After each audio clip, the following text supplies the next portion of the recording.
میں ایک کلی تھا، لیکن بدصورت ہونے کی وجہ سے کوئی لڑکی مجھ سے شادی نہ کرتی۔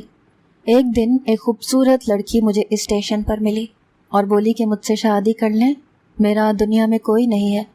میں نے خوشی خوشی اس سے نکاح کر لیا اور شادی کی رات ہی وہ لڑکی مر گئی۔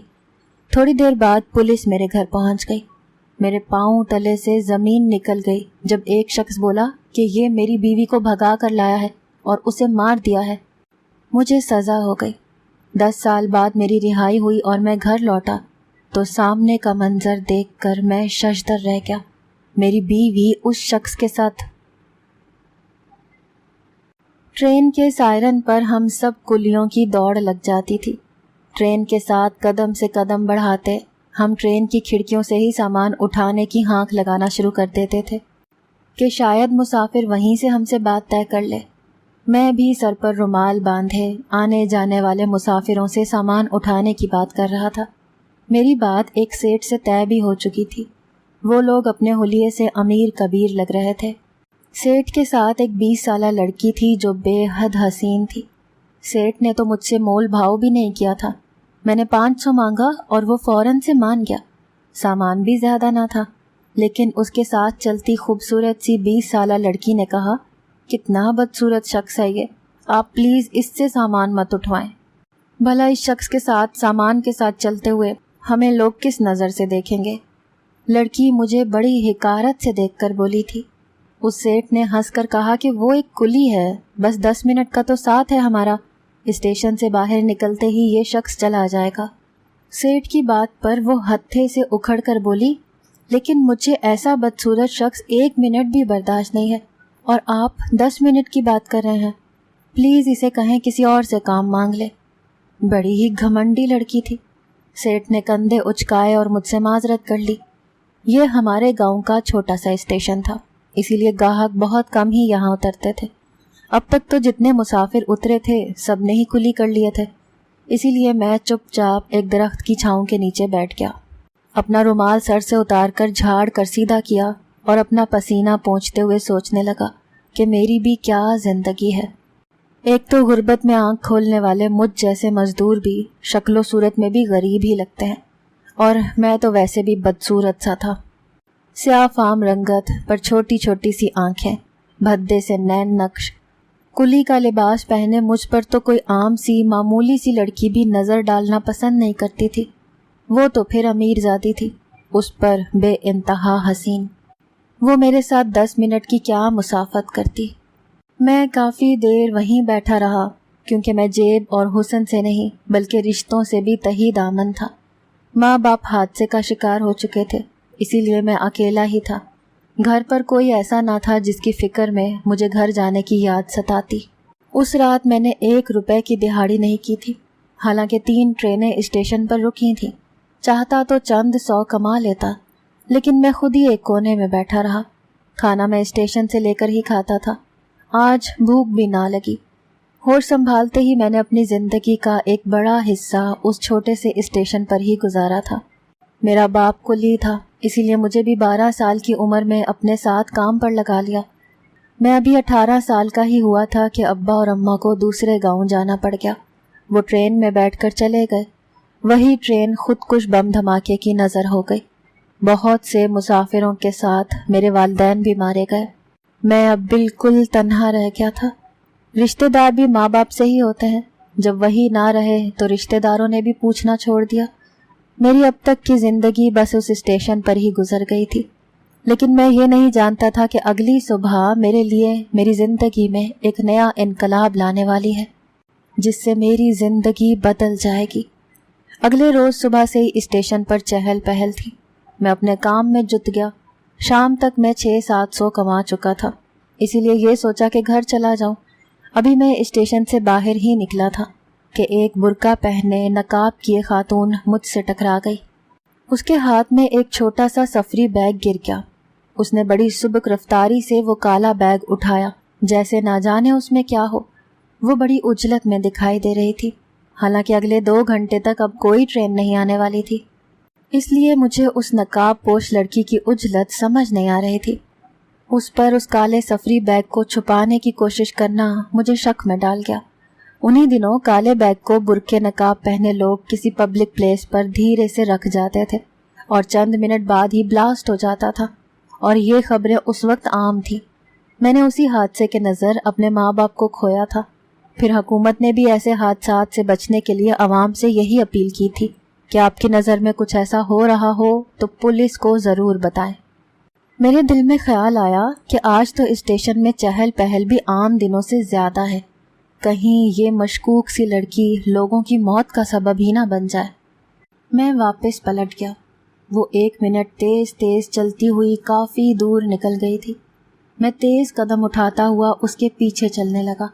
جب تک میں اسٹیشن کے اندر پہنچا، وہ ایک لکڑی کے بینچ پر بیٹھ گئی تھی۔